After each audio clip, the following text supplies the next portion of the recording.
Have you ever been betrayed by the one person who was supposed to love you unconditionally? Have you ever had your own family member tear you down in front of strangers, making you feel like you were nothing? Well, that's exactly what happened to me at my cousin's wedding reception in front of 200 guests. What my sister didn't know was that I was keeping a secret that would shock everyone in that room, including her. My name is Lieutenant Colonel Jessica Martinez, but that day, nobody knew my real rank. And by the end of this story, you'll understand why my sister will never underestimate me again. It was a beautiful Saturday evening in June, and my cousin Maria's wedding reception was in full swing at the Grand Ballroom in downtown Chicago.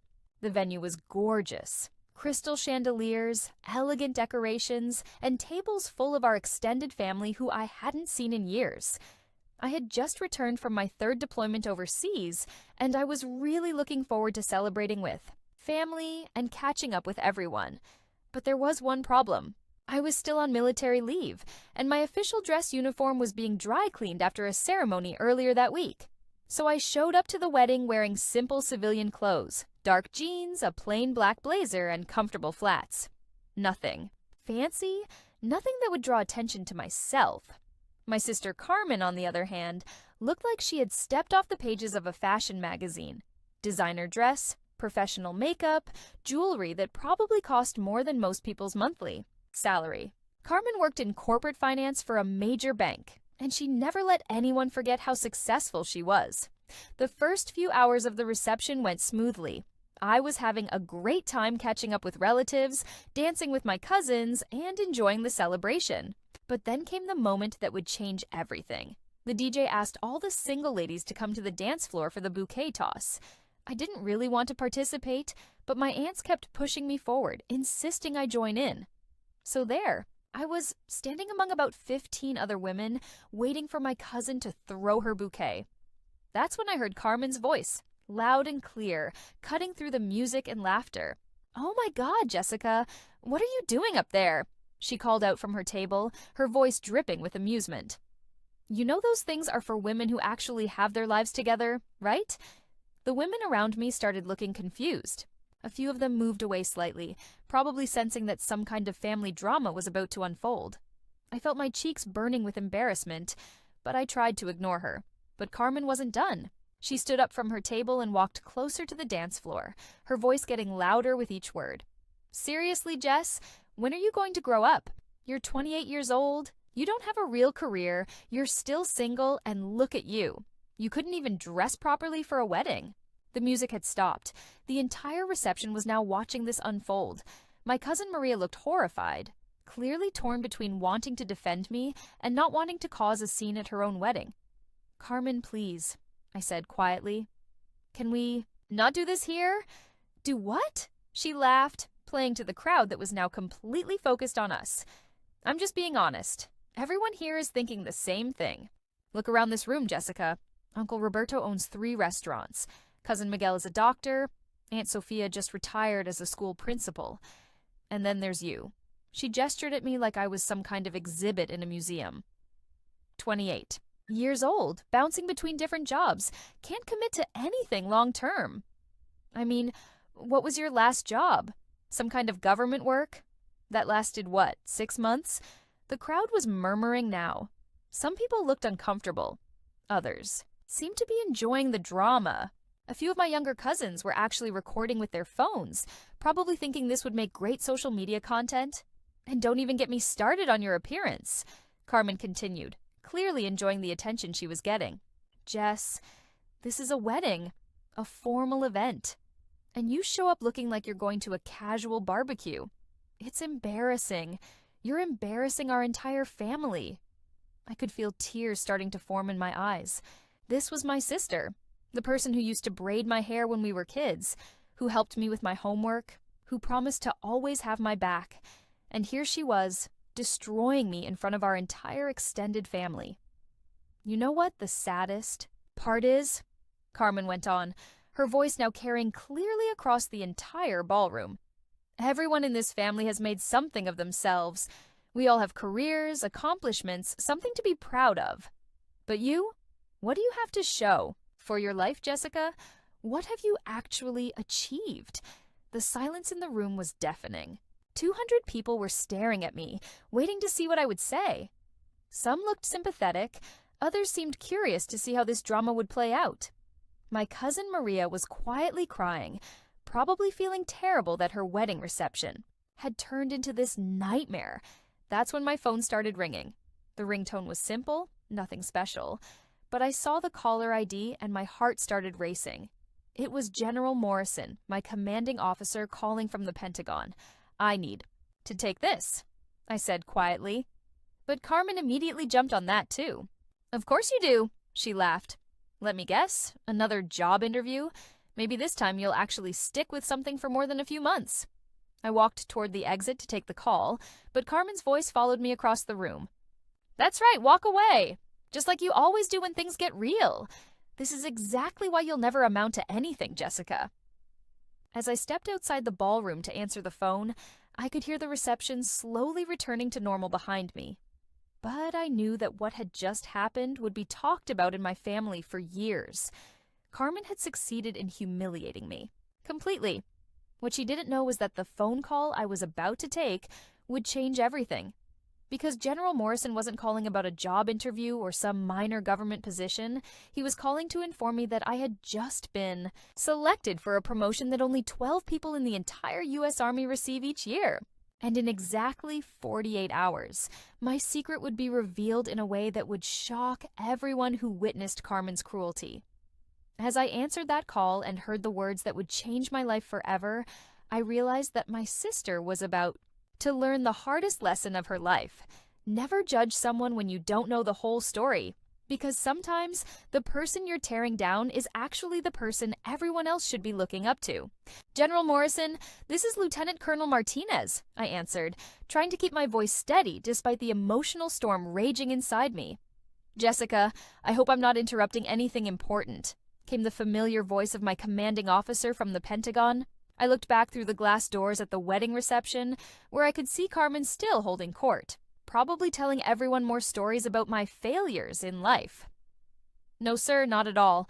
What can I do for you?" "Well, I have some news that couldn't wait until Monday. Are you somewhere private where we can talk?" My heart started racing. Calls from 4-star generals on Saturday nights were never routine. "Yes, sir, I'm outside. I can talk freely." "Jessica, the promotion board results came in this afternoon. I wanted to personally inform you that you've been selected for promotion to full colonel, effective immediately. But that's not the big news." I nearly dropped the phone. Full colonel at 28 was almost unheard of, especially for someone who had spent the last 3 years on classified assignments that my family knew nothing about. Thank you, sir. I'm honored." "Hold on. There's more. The Secretary of Defense wants to meet with you Monday morning. You're being considered for the youngest battalion command position in Army history. Jessica, we're talking about leading 800 soldiers. This is unprecedented for someone your age." The world was spinning around me. While my sister was inside telling everyone what a failure I was being offered one of the most prestigious positions in the United States military. "But there's something else," General Morrison continued, and I could hear a strange tone in his voice. "The president is hosting a military appreciation dinner next Friday at the White House. You're not just invited, you're being personally recognized for your classified work overseas. Jessica, they're giving you the Distinguished Service Cross." I couldn't breathe. The Distinguished Service Cross was the second highest military decoration, awarded for extraordinary heroism in combat. Only about 100 people receive it each decade. "Sir, I don't understand. The mission reports are all classified? How can they? The classification has been lifted. Jessica, the American people are going to learn what you did in Afghanistan. The 3 villages you saved, the 200 civilians you evacuated under fire, the intelligence you gathered that prevented a major terrorist attack. It's all being declassified for the ceremony." Tears were streaming down my face now. For 3 years, I had lived with the weight of what had happened overseas, unable to tell anyone, not even my family, about the missions that had earned me rapid promotions and commendations. General, my family, they have no idea about any of this. Well, that's going to change very soon. The White House press office is releasing the story Tuesday morning. By Wednesday, Jessica, you're going to be on every news channel in America. They're calling you the most decorated female combat officer of your generation. Just then, through the glass doors, I saw Carmen gesturing dramatically to a group of relatives, clearly continuing her character assassination.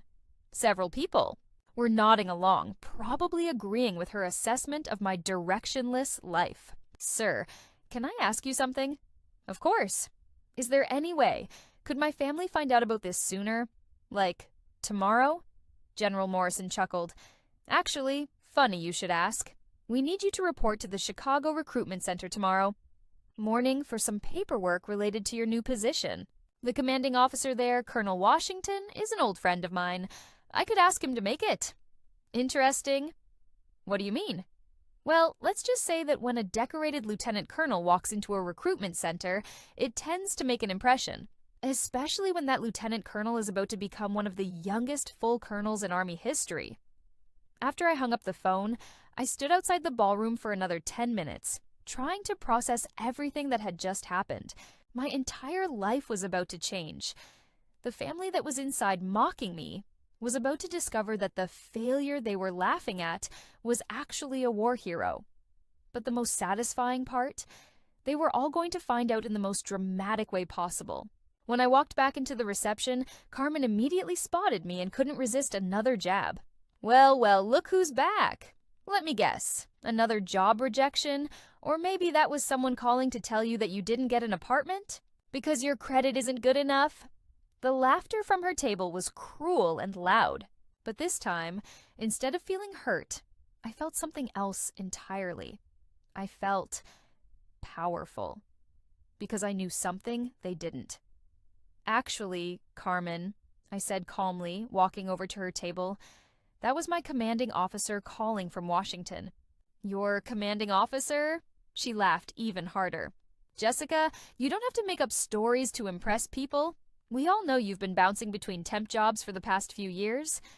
Uncle Roberto, who had been listening to the conversation, shook his head sadly. Mija, your sister is right. It's time to be honest with yourself and with the family. What kind of work are you really doing? I looked around the table at all the faces staring at me with a mixture of pity and judgment. These people had known me my entire life, but they had no idea who I really was or what I had accomplished. You know what? I said, my voice steady and calm. You're absolutely right. It's time to be honest. Tomorrow morning at 10 a.m., I have to report to the Chicago Military Recruitment Center on Michigan Avenue for some important paperwork. Carmen rolled her eyes. Let me guess, you're thinking about joining the military now? Jessica, you're 28 years old. Don't you think it's a little late to start over? Again? Anyone who wants to know the truth about what I do for a living is welcome to meet me there tomorrow, I continued, ignoring her sarcasm. The address is 1234 Michigan Avenue, 10 a.m. sharp. Oh, this should be good, Carmen said to the table. Everyone hear that? Jessica wants us to come watch her sign up for the military. Maybe she'll finally find something she can stick with. But my cousin Maria, who had been quiet during most of this drama, was looking at me with curiosity. Jessica, are you serious? You want us to come to a military recruitment center tomorrow? I'm completely serious. Anyone who wants to know the truth about my life, my career, and what I've been doing for the past 3 years is welcome to show up tomorrow morning. Carmen stood up, her voice dripping with condescension. Fine, I'll be there. We'll all be there to watch you try to convince some recruiter to take a 28-year-old woman with no direction in life. Maybe it'll finally be the wake-up call you need.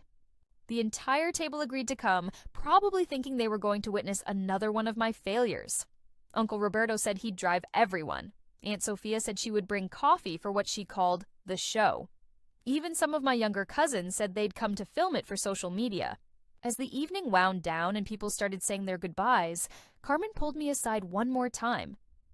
Jessica, I know you probably think I was being mean tonight, but someone has to tell you the truth. You can't keep drifting through life like this. Tomorrow, when you realize the military won't take you or won't give you anything meaningful to do, maybe you'll finally understand that you need to grow up. I looked at my sister, this person who thought she knew everything about me, who had spent the evening destroying my reputation in front of our entire family, and I smiled. Carmen, tomorrow is going to be very educational for all of us. What my family didn't know was that when we walked into that recruitment center the next morning, they weren't going to witness me trying to join the military. They were going to witness me being honored as one of the highest ranking officers to ever walk through those doors. And Carmen was going to learn that the sister she had spent years calling a failure was actually someone the entire United States Army considered a hero.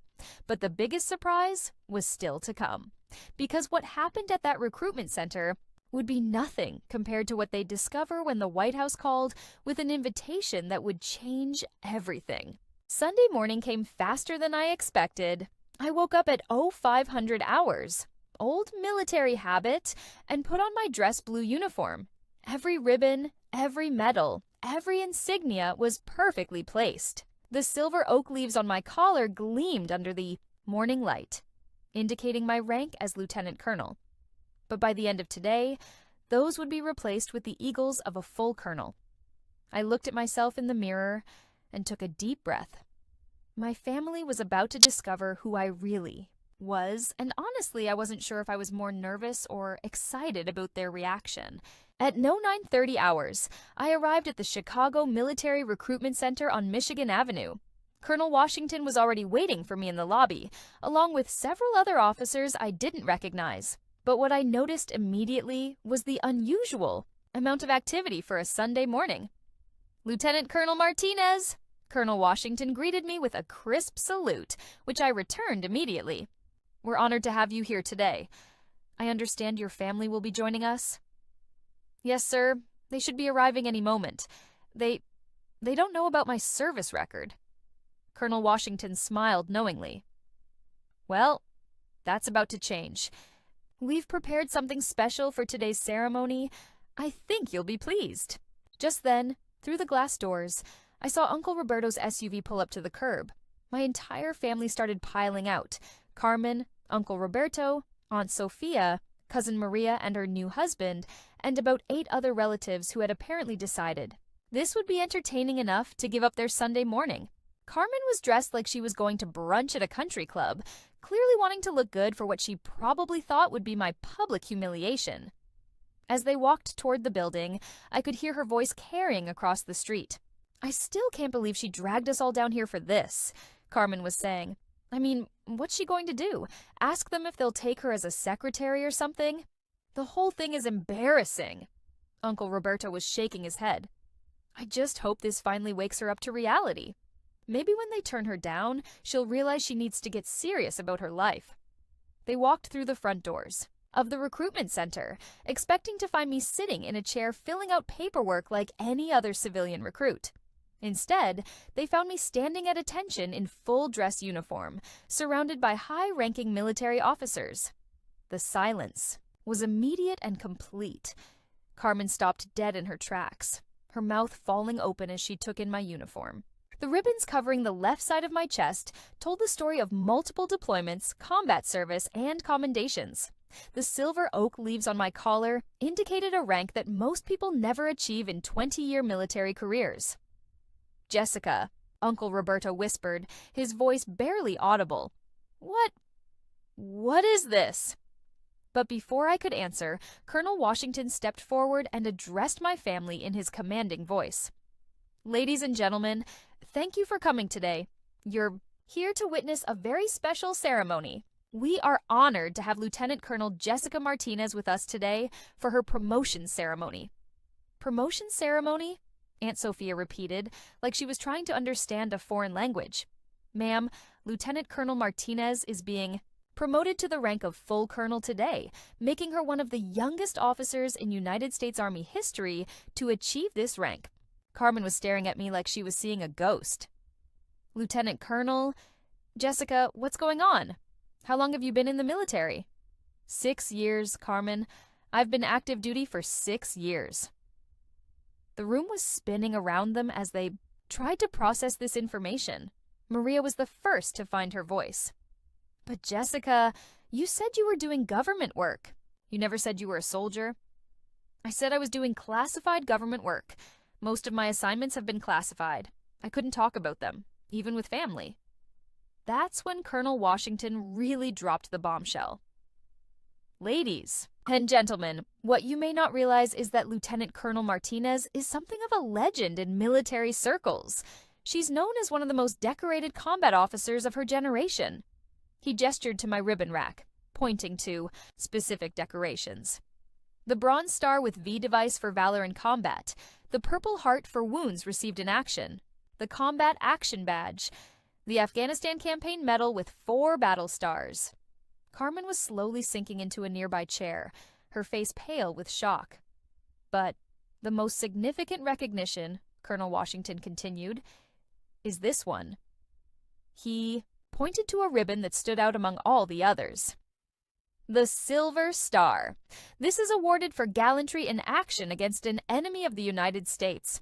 Lieutenant Colonel Martinez received this for single-handedly evacuating 47 civilians from a combat zone under heavy enemy fire.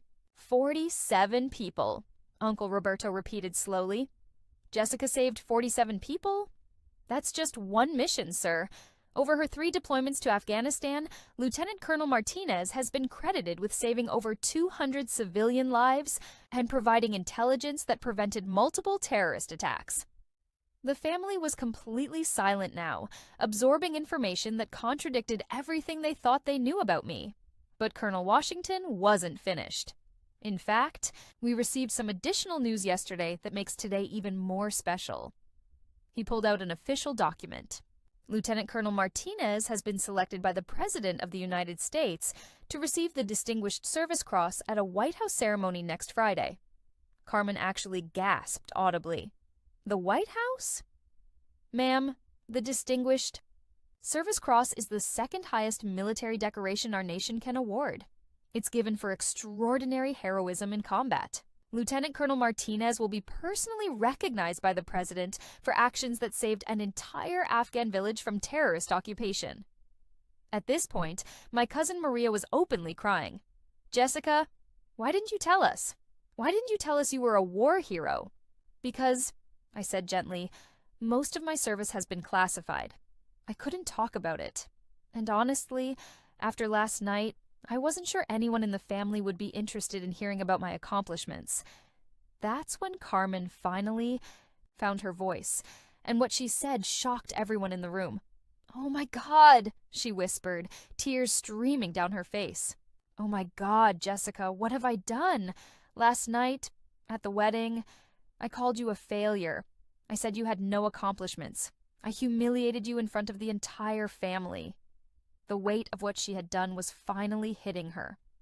While she had been mocking me for not having a real career, I had been serving my country in combat zones, saving lives, and earning recognition at the highest levels of government. "Carmen," I said softly, "it's okay." "No, it's not okay." She stood up, her voice breaking with emotion. "You're a war hero. You've saved hundreds of people. You're being honored by the President. And I spent last night telling everyone, you were worthless." Uncle Roberto walked over to me, tears in his eyes. "Mija, I owe you the biggest apology of my life. We all do. Can you ever forgive us?" But the real shock was yet to come, because just then, Colonel Washington's assistant approached him with a phone. "Sir, there's a call for Lieutenant Colonel Martinez. It's the White House." Every person in that room went silent. Carmen looked like she was about to faint. "The White House?" she whispered. "They're calling you?" As I took the phone, I realized that my family's shock at discovering my military rank was nothing compared to what they were about to learn about my upcoming meeting with the President. Because what the voice on the other end of that phone was about to tell me would make international headlines and change my life forever. And my sister, who had spent last night calling me a failure, was about to discover that her unsuccessful little sister was actually someone the entire world was about to recognize as a hero. "This is Lieutenant Colonel Martinez." I answered the phone, my voice steady despite the fact that my entire family was hanging on every word. "Colonel Martinez, this is Chief of Staff Williams calling from the White House. I hope I'm not interrupting. Anything important?" The Chief of Staff of the White House was calling me personally on a Sunday morning. I could see Carmen's face going white as she realized the significance of this call. "No, sir, not at all. How can I help you?" "Colonel, I'm calling with some extraordinary news. The President has just finished reviewing your service record and the classified reports from your missions in Afghanistan. He's asked me to personally inform you that Friday's ceremony has been elevated to a full state dinner in your honor." I nearly dropped the phone. A state dinner? Those were reserved for foreign dignitaries and the most significant national events. "Sir, I don't understand." "Colonel Martinez, the intelligence you gathered during your final mission prevented what our analysts believe would have been the largest terrorist attack on American soil since 9/11. The classification has been lifted, and the President wants the American people to know what you did for this country." Around me, my family was straining to hear every word. Carmen was crying openly now, probably beginning to understand the magnitude of what she had done to me the night before. "Additionally," the Chief of Staff continued, "the President is personally awarding you the Medal of Honor." The room went dead silent. Even I couldn't speak for a moment. The Medal of Honor, the highest military decoration awarded for conspicuous gallantry and intrepidity at the risk of life above and beyond the call of duty. "Sir, are you certain? The Medal of Honor is—" "Colonel, in your final mission, you single-handedly held off enemy forces for 6 hours while evacuating an entire village. You were wounded 3 times, but refused medical evacuation until every civilian was safe.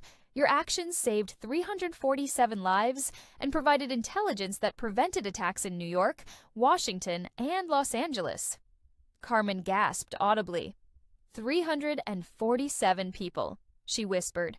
"Colonel Martinez," the Chief of Staff continued, "you're going to be the youngest female recipient of the Medal of Honor in American history. The ceremony will be broadcast live on all major networks. The President specifically requested that your family be invited to attend." I looked around the room at my family. Uncle Roberto with his mouth hanging open, Aunt Sophia crying, Maria holding her husband's hand in shock, and Carmen looking like her entire world had just been turned upside down. "Sir, my family would be honored to attend." "Excellent. Colonel, there's one more thing. The President has personally requested a private meeting with you before the ceremony. He wants to hear the full story of your service directly from you. And Colonel?" "Yes, sir." "Welcome home, hero. What you did over there. The American people are going to be very proud when they learn the truth." When I hung up the phone, the silence in the recruitment center was deafening. 15 members of my family were staring at me like they were seeing me for the first time in their lives. Colonel Washington was the first to speak. "Ladies and gentlemen, you have just witnessed history. Colonel Martinez is about to receive our nation's highest honor from the President himself." That's when Carmen completely broke down. She fell to her knees right there in the recruitment center, sobbing uncontrollably. "Jessica, I'm so sorry. I'm so incredibly sorry. You're a Medal of Honor recipient. You saved hundreds of people. You prevented terrorist attacks. And I called you a failure." I walked over to my sister and helped her stand up. "Carmen, it's okay." "No, it's not okay," she cried. "Last night, in front of our entire family, I said you had no accomplishments. I said you were embarrassing. I said you'd never amount to anything. And the whole time, you were literally a war hero who had saved hundreds of lives." Uncle Roberto approached us, tears streaming down his face. "Mija, how do we apologize for something like this? How do we make up for the way we treated you?" "You don't need to make up for anything," I said gently. "You're my family. I love you all, regardless of what happened last night." But Carmen wasn't letting herself off the hook that easily. "Jessica, I need everyone to know what I did. I need to fix this." She turned to face the rest of the family. "Everyone listened to me. What I did last night was unforgivable. I humiliated my sister in front of 200 people at Maria's wedding. I told everyone she was a failure, that she had no direction in life, that she was an embarrassment to our family." The family looked uncomfortable as Carmen continued her confession. But the truth is, while I was worried about my corporate, job and my designer clothes, my sister was in Afghanistan saving lives and serving our country. While I was judging people at fancy restaurants, she was preventing terrorist attacks that could have killed thousands of Americans. While I was concerned about my social media image, she was earning the respect of the President of the United States. Carmen turned back to me, her makeup completely ruined from crying. Jessica, you are everything I pretended to be. You're successful, you're important, you make a real difference in the world. And I was too stupid and selfish to see it. But then something happened that surprised everyone. Maria stepped forward and spoke up. Carmen, we all participated in what happened last night. We all stood by while you humiliated Jessica. We all judged her based on her appearance and what we thought we knew about her life. She looked at me with deep regret. Jessica, we all owe you an apology. One by one, every member of my family apologized. Uncle Roberto apologized for doubting me. Aunt Sophia apologized for not defending me. My younger cousins apologized for recording the drama instead of standing up for me. But the most meaningful moment came when Colonel Washington addressed my family directly. Ladies and gentlemen, I want you to understand something. Colonel Martinez could have revealed her rank and service record at any time. She could have stopped the humiliation last night with a single sentence. But she chose not to because she has something that can't be taught in any military academy: humility. He looked at each family member. Your daughter, your sister, your cousin is not just a war hero. She's the kind of person who would rather endure public humiliation than use her accomplishments to make others feel small. That's the mark of true character. 3 days later, our family photo was on the front page of every major newspaper in America. The headline read, "Medal of Honor, Hero Forgives Family Who Called Her a Failure." But the story that really went viral was Carmen's public apology video, where she tearfully explained how she had humiliated a war hero without knowing it. The video was viewed over 50 million times, and it sparked a national conversation about judging people without knowing their full story. Friday night, I stood in the East Room of the White House as the president placed the Medal of Honor around my neck. My entire family was there, dressed in their finest clothes, crying with pride as they watched me receive the nation's highest honor. But the moment that meant the most to me came afterward, when Carmen pulled me aside. Jessica, I've learned something this week that's going to change me forever. Success isn't about having the fanciest job or making the most money or impressing people at parties. Real success is about making a difference in people's lives, about serving something bigger than yourself, about being the kind of person who saves lives instead of just talking about saving face. She looked at the Medal of Honor hanging around my neck. You're not just my sister, you're my hero. And I promise you, I will never judge someone based on appearances again. Because you never know when the person you're underestimating is actually the person who deserves the most respect. Today, Carmen works for a veterans nonprofit organization. She left her corporate job to help returning soldiers transition to civilian life. She says it's her way of honoring what I did overseas and making up for what she did at the wedding. My story became a reminder that you never know who you're really talking to. The person sitting next to you might be a war hero. The quiet colleague in your office might have saved lives you'll never know about. The family member you're judging might have accomplished things you can't even imagine. Carmen learned that lesson the hard way, in front of our entire family and eventually the entire country. But she learned it, and that's what matters. Because sometimes the most important battles aren't fought on foreign soil. Sometimes they're fought in wedding reception halls, where someone you love tries to tear you down, and you have to choose between defending yourself and maintaining your dignity. I chose dignity. And in the end, the truth spoke louder than any defense I could have offered. That's my story. That's how my sister's public mockery became a national lesson about respect, humility, and never judging someone when you don't know the full story of their life. Thanks for watching until the end. If this story taught you to never judge someone by their appearance or circumstances, make sure to hit that like button and subscribe for more incredible stories of triumph over adversity. Until next time, remember, The person you underestimate today might be the hero you need tomorrow.